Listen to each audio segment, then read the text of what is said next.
shook up I was about that rumor about Miles Lewis Skelly. It was dark. I thought we lost, Jess. I can't lie. I thought we lost. I thought we was losing. I was like, under no circumstances can you sell Miles Lewis Skelly. And could you imagine if we had actually sold him to Manchester United? Do you but that would have been some fans. Oh my God, 100% profit. He is not, and this is no shade to this young man, but this is not, Emil, this is not that. Miles Lewis Skelly is amazing. And so, yeah, I think he does save us quite a bit, or at least means that you can replace Norgard with him seamlessly. And then you're kind of like, you've upgraded almost, Hincapié and Calafiori are going to basically handle that left back position. We might need another left back. Well, we might. I'm not interested. Calafiori's injury record, Hincapié's injury record. I'm not saying it's a priority, but then suddenly, let's just assume, let's disregard Zubamendi. Not disregard him, but he's part of the squad. Let's just say it's Rice. It's obviously Rice, Miles Lewis Skelly in midfield, and we're bustling through the season. You've got Hincapié and Calafiori, which for the majority of the season up until now, we haven't had them fit. All it takes is one of them to be out for a while, and we're a congested fixture calendar list. You are looking at, again, Miles Lewis Skelly playing left back. Timber maybe needed to be moved over. Don't know what the future looks for White. You might need it.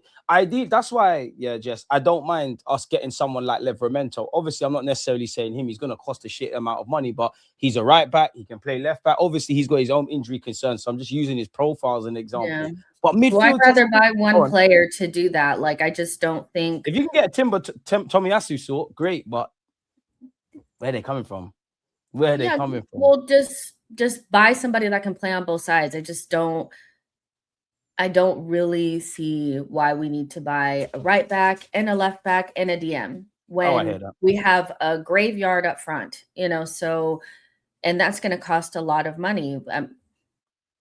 So I think we need at least 2 attackers, and that's going to cost a lot of money. And we spent a lot last summer. So I don't think we're going to get another summer of 8 players. No, definitely not. Because half of the guys that we want to move on might not necessarily be moved on. We might want certain targets and have to pivot. You have to say, generally, as we all see in football, if we win either the Prem and or the Champions League, we've reached a holy grail. When you get there, that can breed an element of complacency. You probably have to be even more harsher in evolving. So the Ben Whites, the Jesuses, there might even be an unpopular sell, an Odegaard or Havertz, which I don't necessarily subscribe to, but that is something. I disagree about midfield though, Jess, man, because I do like Rice, Zubi, MLS. There are A-listers in it. I think we need one more. I know you've got Eze, you've got Odegaard, you've got Kai, you've got Marino. Not for a double pivot. It needs to be somebody that has something different. We don't need get me a body. If it's an 8, great. Just get me a body.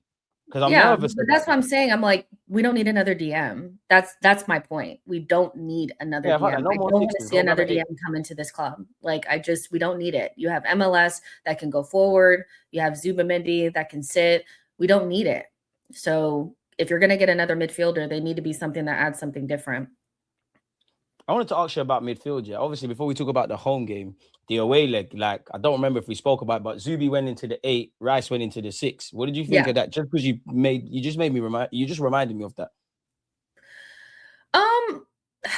Listen, I've never been a fan of Rice in the 8, not because he's not a fantabulous player that, I would defend with my life, but because that's not where his best qualities lie. I think he shot against Atletico Madrid. One of the best things to see is, Declan Rice sweeping up and mostly getting a toe in, and galloping forward. But then MLS in possession was able to go in between the center backs and kind of dictate from that position. And so it just worked so well.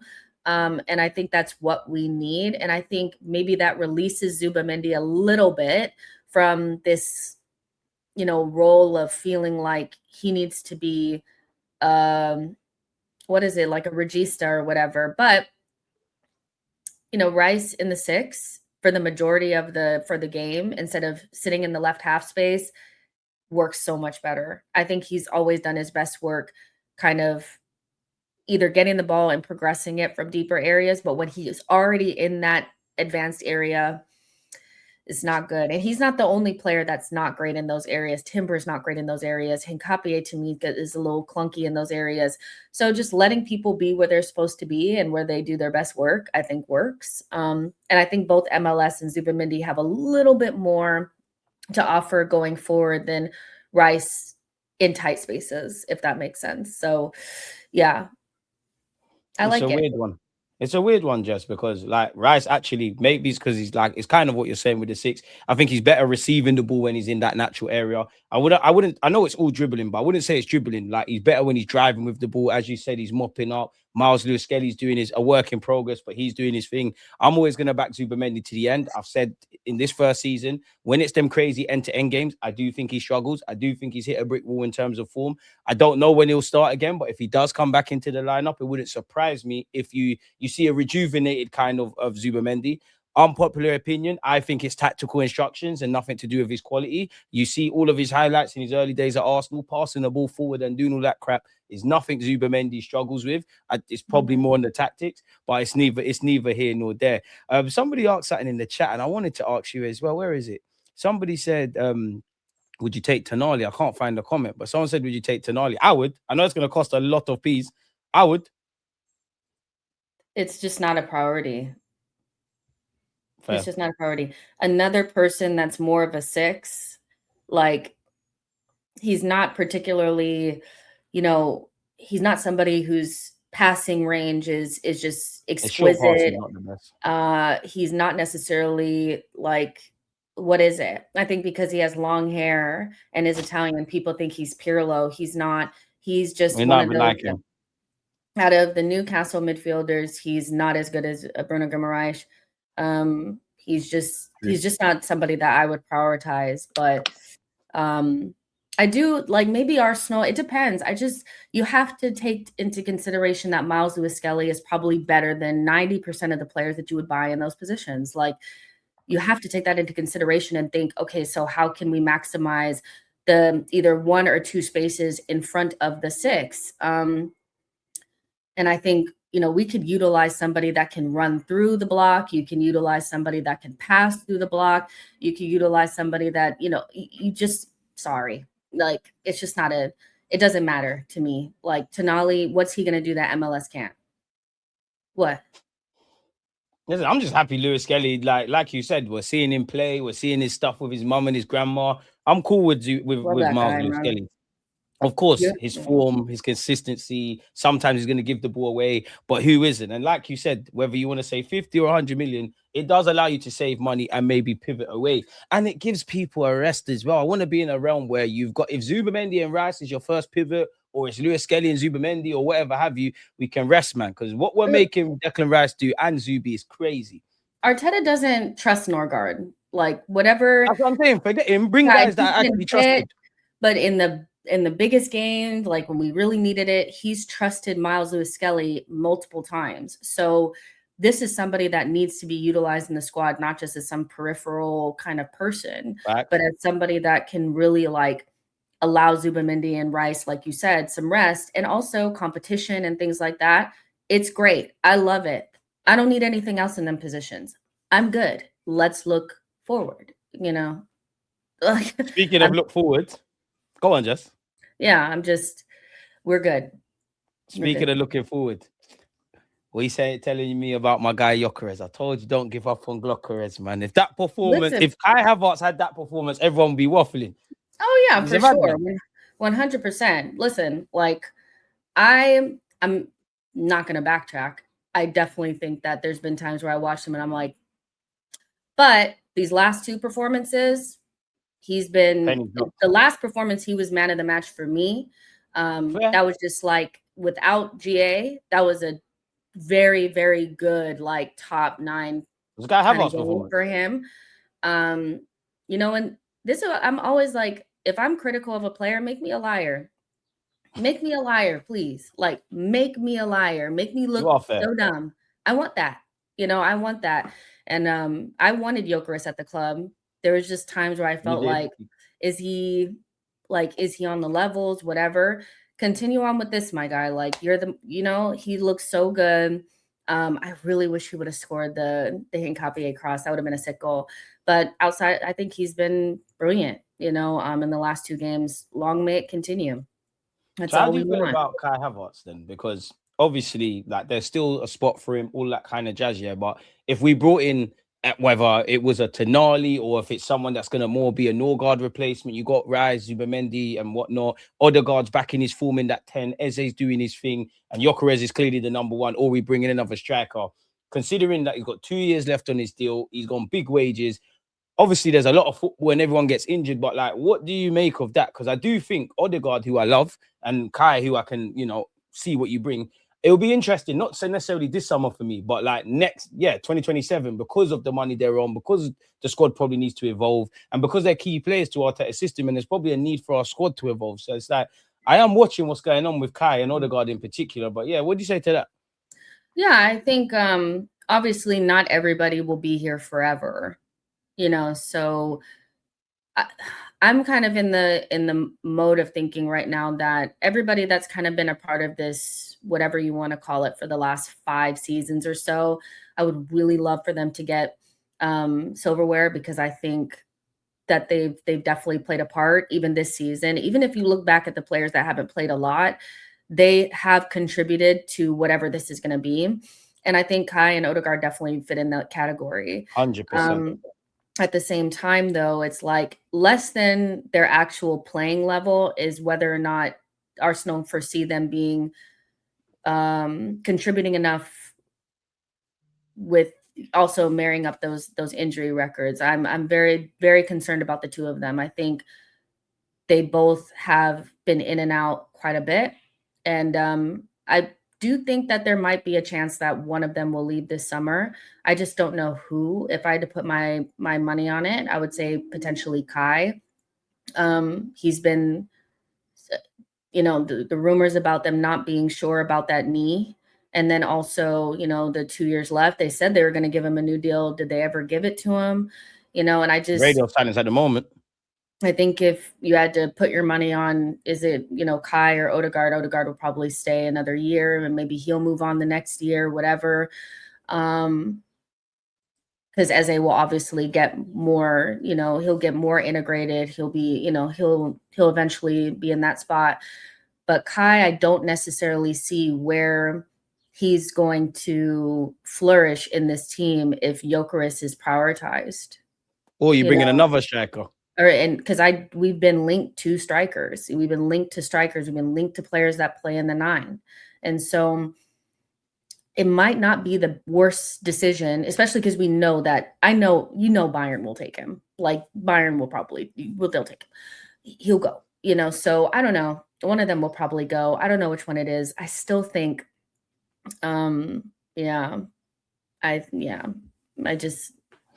them will probably go. If you had to, which one would you sell? I'd probably sell Kai. I'm the same. I still. Do you know what? It's weird, yeah, because I feel sorry for Kai, because obviously he's not perfect. No man's without faults, but I do think he's turned up for us when you accept him for what he is. I think he does understand the system. I do think he's down for the cause. And for me, I do think we've done what we've done to Timber and Benjamin White and players of that ilk. I do think we've ran Kai into the ground. He started the season injured. He come back. We injured him again. I do have sympathy for him. I feel both players, Arteta's got to fight against himself. I think it will be a bit of Berta versus Arteta, because if Berta's looking on the balance sheet, whoa, we've just brought in players. You want to bring in other players. There's big wages. We can make these guys kind of redundant. But from a tactical point of view, Arteta loves them. But I'm with you. I think if it came to it, I'd probably move on Kai, because I know he can play a bunch of roles. But when I simplify football, if you were to bring me a Julian Alvarez and you've got Gyökeres, or a Kripke and you've got Gyökeres, you bring in one more midfielder or you leave it as it is. Obviously, there's a lot of games, but you can't really justify the role. I think Kai will play on 200 plus grand a week. Not that I care what people are getting paid, because I'm not paying them, but the squad needs to evolve. And I think it all depends on how they view Gyökeres. Gyökeres is basically, he's kind of like what he's going to be. He's 28, 29, so if this is the level we're going to get from him continuing on, then you got somebody that scores goals, that holds the ball up, whatever. And then if you bring in somebody else, then Kai, I think he's good enough to do something somewhere else and maintain his German national team spot. Maybe, so I get it. Like, I get it. Not everybody's going to stay the long haul, but I get it. Like, Gyökeres quality is not good enough for Arsenal. Um, but the quality that he's shown in the last 2 games, if that's who he actually can be for Arsenal, he definitely can replace Kai Havertz. I don't think Kai has been so good that it's like he just cannot be replaced. It's just Gyökeres's level was just not, so I don't know. It's a really tough one, I don't think we're buying another striker, if I'm honest. Obviously, if we're going to do the scouting thing and you're going to find like all of these, we could name so many stars before they've obviously became stars. If you're going to do that, great. But if we're talking I think household names, we might. I think, but it won't be the type of striker that people think. this is what I'm saying. Like, I'm not saying I don't think we're going to get Julian Alvarez. Yeah, like we've been linked to Krupi, we've been linked to Endrick. Those are 2 players that I'm like a young center forward that can also play on the wing. That to me, them kind of thing. Yeah, that's with Gyökeres being like a number 9 for us. I can definitely see that happening. I can see Arsenal investing in a young striker that can also play another position. I'm on that. Yeah, so whoever was a part of the journey, I really hope you get trophies, because after 5-6 years, you have to imagine that some of the main fixtures in this team will probably start to, it's coming to the end of the road, like, and things are going to change. So, I don't think Martinelli will be here next season. I really don't. I think I don't think Trossard will be here. I think they're going to hold on to Nelly.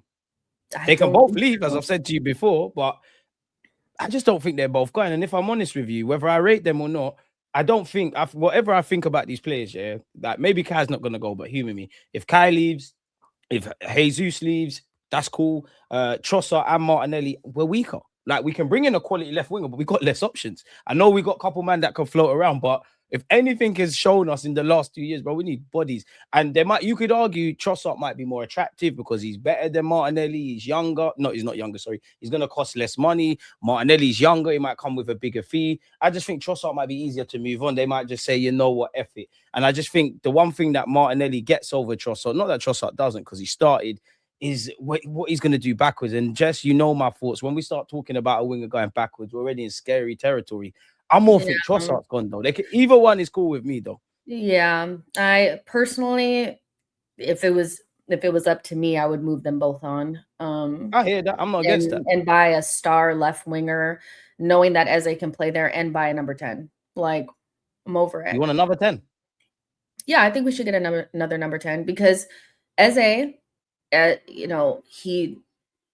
he's great, but sometimes there's games where I feel like he still floats in and out. It'd be nice to have another there. You can never have enough 10s. Like, we don't have a true door of never, so I still think Arteta's underutilizing Eze on the left, and if you get there's just ways to move the team around. But for me, doing up the ugly, like, which one of Trossard or Martinelli is the least shit this season or least shit right now, it's got to end at some point. But maybe they keep Nelly. That's fine. But you need to get a left winger. Got to get a left winger. You need to get somebody that can play central, like a Krupi if you want, or an Endrick or something like that. And just do what you got to do. Things will be very different next season, but I'm hoping that it's different with trophies. I think that'll make it feel better. So what are we doing with Ethan then? Because you mentioned 10, and that sparked a question. Like, what we do? I don't know what Arteta's going to do with Ethan, but if it was up to me, I would bring him back, and then I wouldn't want another number 10. Then I would just do. I believe so much in Miles Lewis-Skelly and Ethan. I think they could save us a lot of money. But I don't know what Arteta thinks of Ethan. He loves the Merino type. And I don't know. I'm trying to see them Merino Havertz 10s anymore, man. Don't get twisted. There's 1-2 games you can do that, but dead. I'm over that, but I don't know. If, like, let's say that Arteta was like, Ethan, you went out on loan. You're going to get a bigger role next season. I would love Ethan to come back into this team. But Ethan being sold would kill me. But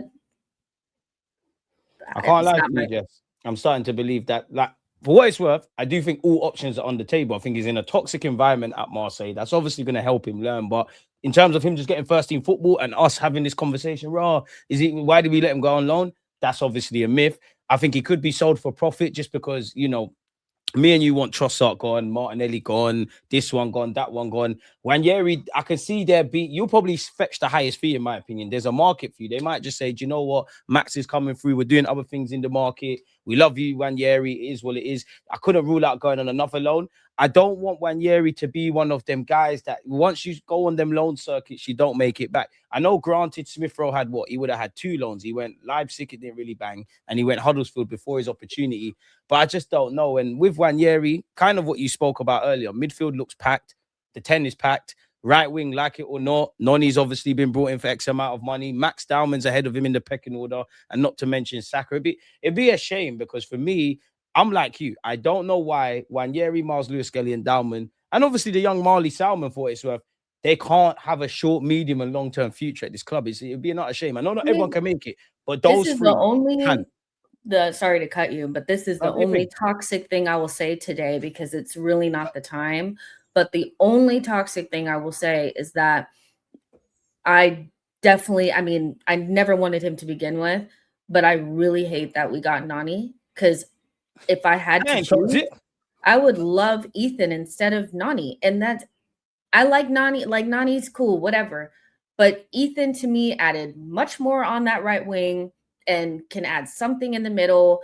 You gonna have to show me that he ain't good enough to play for this club. You're gonna have to show me because you're gonna have to and show me Noni's good enough to be on a consistent basis. Not to scapegoat the guy, but it's frustrating, man. Yeah, Nani hasn't done enough this season to make me think that Ethan couldn't have added more or, whatever. But it could just be the tail end of it all. But also, I wasn't with the MLS shit. I wasn't with the MLS shit. I wasn't. I was like, people were like, yeah, but he could fetch. There's just some players you don't fetch anything for. Yeah, there's some players that you have to stand on some morals at some point. They tried to gaslight us, man. Yeah, I was like, you guys don't have any morals and standards. Exactly. You ain't got any stand for nothing. Like you actually, especially Miles Lewis Skelly, Wanyeri as well. But I don't see the point of Noni. Don't get it twisted. Before people start being nerds in the chat, I understand why he was brought in. He's an option. I get it. But for me, Arteta needs to show me why he's the gaffer with someone like Noni Madueke, because I still maintain I didn't agree with the petition. I don't think he's a bad player. I don't think he's as bad as people make out, but I haven't seen the bang for the buck. Granted, people are going to tell me 50 million isn't that much in today's day and age. Great, but it doesn't matter if you spend 10 million or 100 million. Anytime you don't see it, it's expensive. And Noni's starting to frustrate me with the defensive tasks. Like I'm sure against Bournemouth, him and Ben White switched off. Obviously, it came to nothing against Atletico Madrid, so I leave you alone. But you're ducking out of 50-50s. I like you, Noni. But as I said, that's more on Arteta. I don't want to sign any more players, and Berta, please veto any of them where it starts off if Mikel Arteta can. Potential is one thing. You need to realize it, bro. A man's 23, 24.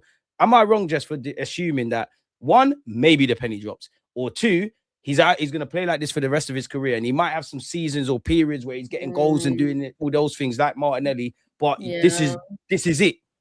Arson said that a player, once they hit like 22, 23, that's basically the player that you're going to get. And I want to say that Nani is 24.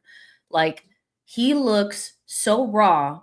He looks more raw to me than Pepe did when he came in at like, 24. He was like 26 or something when he came to Arsenal. He looks more raw than Pepe to me.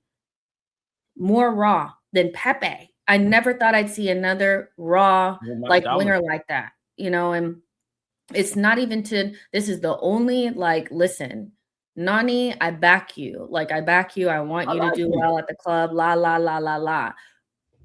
However, this guy is not better than Ethan and does not play enough positions to justify him being in this team over him. He does not play on the left well. He's just kind of whatever on the right. I mean, a rusty Saka looked like the best player. It was like, Nani, do you see this? I don't know. It's the Ethan thing. He's busy, but he's not productive. The Ethan thing doesn't sit right with me and my spirit, and Nani being there instead doesn't sit right with my spirit. But we are where we are. Do you think he's getting sold in the summer? This lad does. I don't. No. That's not how we operate. Yeah. That's not how we Newcastle wanted operate. him. But please, club, think about the Ethan thing before you pull the trigger, because we sent him off to freaking, war at Marseille with no food and no water and just let him rot. Like, it's crazy. Like, please go get him. Like, and then now it's like we could have used him because Marino got injured right away. Such And is life. Nani really hasn't been, if you compare what Ethan did at right wing, his non-natural position, versus what Nani's done. So I can see why people are still thinking about Nani, and that's the only toxic thing I'll say today. I just don't see what Nani brings to the table. I think it's the bare minimum. And again, I'm not scapegoating the guy. Me and just have clearly given him his flowers. If anything, I'm more angry at Mikel Arteta than Nani, because Nani's showing me what he is. Arteta, you're the gaffer. You've actually, maybe it was a few years ago, but the Smith Rowe's of this world, the Bakayos, the Miles Lewis-Skellies, the Wanyeris, Martinellis, you've shown me that some of Odegaard, some of these attackers, regardless of what they say about Arteta, they've had their best goal scoring seasons and development under this guy. And I know it's not the same, but Saliba's trajectory, Gabriel Magalhaes' trajectory, even going back to Benjamin White. So I know you can improve, man. You're the coach, 15 mil a year, got a Champions League final, fighting for the Prem. I'm just sitting here in it, talking shit with someone I know on YouTube. So you've got more of a leg to stand on, but you've got to show me something. And I can't lie to you, Jess. I'm at the no more than you very rarely hear me say this, no more than Chelsea boys. Unless it's Cole Palmer, Kai Sader, which ain't happening. Better, less of that, because we could have got Cherky. I don't want to do the coulda, woulda, shoulda thing, and I know it's not like this, but come on. I'm not doing that. I get that they give us good terms and we want to claw into the shit out of everything, but there's just no way that we should be, unless we're taking their best player, like we've got to get out of this, Leave whatever it alone. this is. So yeah, but I'm very happy about Miles Lewis-Skelly playing in midfield and doing what he's doing. I just think that he adds something. It's not even just about him just being Miles. Like, I genuinely think he adds something that we 100% need in this breaks team. lines and all of that. Yeah, breaks lines. He can dribble past. He's, I know people don't like using these terms, but he's kind of press resistant. Like, he's somebody that, can wiggle, through like situations. Different strengths to the other midfielders. Yeah, so I'm loving that for him and for us, because Miles is so good. Like, there's I'm just no happy way. it's come now, man. Do you think he gets in the England squad? I don't see why he can't get into that raggedy shithole. No, I'm joking. But yeah, he can. Of course he can. It's what Theo Walcott said, it's never too late. Like, he was in there and he only wasn't getting in the team because he wasn't playing. Now he's playing. And I just don't see why he would not, why you wouldn't want somebody who could play left back, which I think, correct me if I'm wrong, England is a little bit weaker in terms of depth and stuff, and then also could play in midfield and naturally plays really well with your starting six. Like, why wouldn't you want that player? But I also wouldn't be that sad if he sat at home and rested his legs this summer. So, yeah. I want all the England boys in our squad to go, man. I think going back to what we said earlier, I actually am more optimistic on Odegaard's injury. I'm no physio. I don't know what's going on. But for me personally, I think with the World Cup, I think they're just I think between him and the club, I think he needs surgery. I just think they keep patching up his ankle, because you get injured, miss a couple of weeks, you come back, it happens again, and it's again and again and again. And I think it just is what it is in what's left of this season and potentially the World Cup. I don't know what post-World Cup means. I am quite intrigued more than anything just to see what next season or the start of it looks like, because a lot of players are at World Cups and all of that kind of jazz. But yeah, man. Yeah, we got to have a really deep and like strong squad, because the 100%. majority of our like key players are probably going to go pretty far in this competition. So, but everybody else will also have those problems at the top. So it's not an excuse. But I still think, Berta has some work to do. He has to trim some fat and bring in some